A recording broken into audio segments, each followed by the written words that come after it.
Assalamualaikum warahmatullahi wabarakatuh. Salam sehat, salam tani. Teman-teman petani, pernah nggak merasa sudah pakai pupuk mahal, dosis juga sama, tapi hasil padi beda antara satu varietas dengan varietas lain? Ada yang cepat panen tapi malainya kecil. Ada yang lama panen tapi banyak gabah hampa. Nah, di video ini kita akan bahas satu hal penting yang sering dianggap sepele, yaitu perbedaan pemupukan padi varietas Genjah dan varietas dalam. Karena ingat ya, varietas beda, umur beda, kebutuhan nutrisi juga beda. Kalau disamakan, hasilnya sering tidak maksimal. Simak sampai habis, karena di akhir video saya kasih ringkasan praktis yang gampang diterapkan di sawah. Kita mulai dari pengertian dulu. Varietas Genjah adalah padi yang umur panennya pendek, biasanya sekitar 95 sampai 110 hari setelah tanam. Ciri-cirinya, pertumbuhan cepat, anakan keluar cepat, cepat masuk fase bunting dan berbunga. Waktu pengisian malai relatif singkat. Contohnya, Impari Genjah, beberapa varietas hibrida, dan varietas unggul tertentu. Sedangkan varietas dalam adalah padi yang umur panennya lebih panjang, sekitar 120 sampai 140 hari, bahkan ada yang lebih. Ciri-cirinya, pertumbuhan bertahap, fase vegetatif panjang, anakan muncul lebih lama, waktu pengisian malai lebih panjang. Nah, dari sini saja sudah kelihatan. Kalau umurnya beda, cara memberi makannya juga tidak bisa sama. Kesalahan yang sering terjadi di lapangan adalah semua varietas dipupuk dengan pola yang sama. Misalnya, umur Genjah tapi pupuk telat. Umur dalam tapi pupuk habis di awal. Akibatnya, varietas Genjah tanaman sudah masuk generatif, tapi nutrisinya baru datang. Varietas dalam, awalnya hijau subur, tapi menjelang bunting, malah lapar. Ingat kalimat ini baik-baik, pupuk itu bukan soal banyaknya, tapi soal tepat waktunya. Sekarang kita bahas varietas Genjah dulu. Karena umurnya pendek, maka fase vegetatifnya juga singkat, artinya jangan menunda pupuk.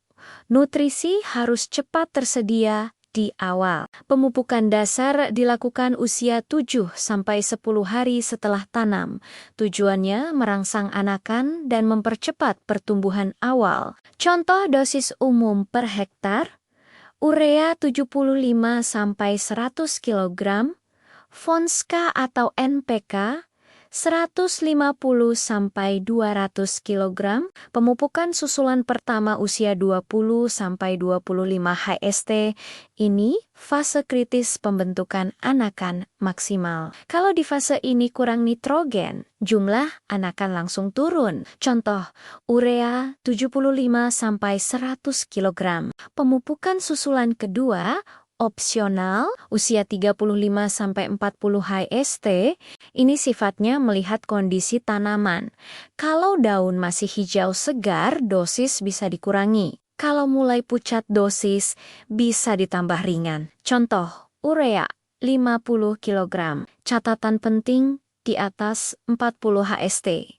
Varietas Genjah, jangan kebanyakan nitrogen. Karena risikonya tanaman rebah, daun terlalu rimbun, pengisian gabah terganggu, gabah hampa meningkat. Sekarang kita masuk ke varietas dalam. Karena umurnya panjang, maka nutrisi harus dibagi bertahap. Kalau semua pupuk dihabiskan di awal subur, tengah sampai akhir tanaman kelaparan. Pemupukan dasar usia 7 sampai 10 hari setelah tanam. Tidak perlu terlalu tinggi nitrogen. Contoh, urea 50 sampai 75 kg, Fonska atau NPK 150 sampai 200 kg. Tujuannya adaptasi tanaman dan persiapan pertumbuhan awal. Pemupukan susulan 1 usia 25 sampai 30 HST. Ini fase anakan aktif. Contoh, urea 75 sampai 100 kg, pemupukan susulan 2 usia 45-50 HST, ini yang sering dilewatkan petani, padahal sangat penting. Contoh urea, 75 kg, awal generatif Yuza, 6065 HST, fokus bukan lagi nitrogen tinggi, tapi kalium dan fosfor. Bisa berupa KKL 25-50 kg atau semprot pupuk tinggi kalsium dan fosfor. Manfaatnya, batang lebih kuat, malai terisi penuh, gabah lebih bernas. Sekarang soal pupuk daun. Pupuk daun itu bukan pengganti pupuk tanah, tapi pelengkap. Untuk varietas genjah, mulai semprot usia 30-40 HST.